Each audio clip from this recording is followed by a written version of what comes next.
Shalom, perkenalkan beta Johanison Ngilohoy Utun, mahasiswa dari Universitas Kristen Indonesia Maluku, Fakultas Ilmu Komputer, Prodi Informatika.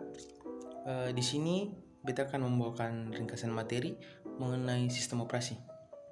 Jadi teman-teman, katong anak muda milenial zaman sekarang nih, yang terlepas dari yang namanya gadget atau smartphone dengan komputer.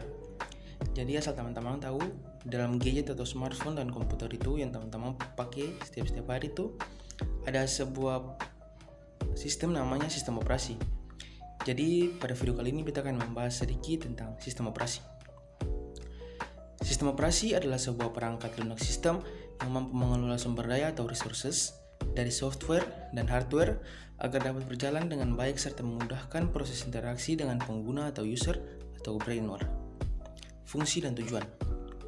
Fungsi dan tujuan dari sistem operasi adalah mengontrol eksekusi program-program aplikasi dan juga sebagai interface antara pengguna komputer dan hardware komputer.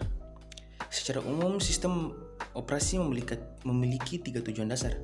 Yang pertama, efisiensi. Sistem operasi memungkinkan sumber daya sistem komputer untuk digunakan secara efisien. Yang kedua, kemudahan. Sistem operasi membuat komputer lebih mudah dipakai. Yang ketiga, kemampuan berevolusi.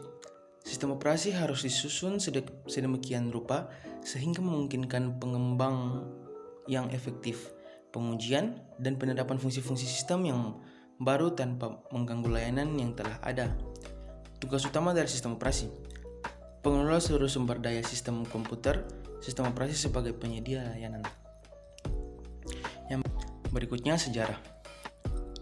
Sejarah sistem operasi komputer dibagi dalam 4 generasi, yaitu yang pertama sistem generasi pertama tahun 1945 sampai 1955. Sistem operasi generasi pertama merupakan awal perkembangan sistem komputasi elektronik sebagai pengganti sistem komputasi mekanik. Pada generasi ini belum ada yang namanya sistem operasi komputer, maka sistem operasi komputer diberi instruksi yang harus dikerjakan secara langsung. Yang berikutnya sistem operasi generasi kedua tahun 1955 sampai 1965. Sistem generasi kedua memperkenalkan BPS atau Batch Processing System, yaitu pekerjaan yang dikerjakan dalam satu rangkaian lalu dieksekusi secara berurutan. Pada generasi ini sistem komputer belum dilengkapi dengan sistem operasi, tetapi beberapa fungsi sistem operasi telah ada. Sistem operasi generasi ketiga tahun 1965 sampai 1960. Pada generasi ini perkembangan sistem operasi dikembangkan untuk melayani banyak pemakai sekaligus, di mana user atau pengguna dapat berkomunikasi lewat terminal secara online ke komputer. Maka sistem operasi menjadi multi-user, digunakan oleh banyak pengguna sekaligus, dan multi-programming atau melayani banyak program sekaligus. Sistem operasi generasi keempat tahun 1980-an sampai pasca 1980-an. Dewasa ini, sistem operasi digunakan untuk jaringan komputer, di mana user menyadari keberadaan komputer-komputer yang saling terhubung satu dengan yang lain. Yang berikutnya, struktur DMA.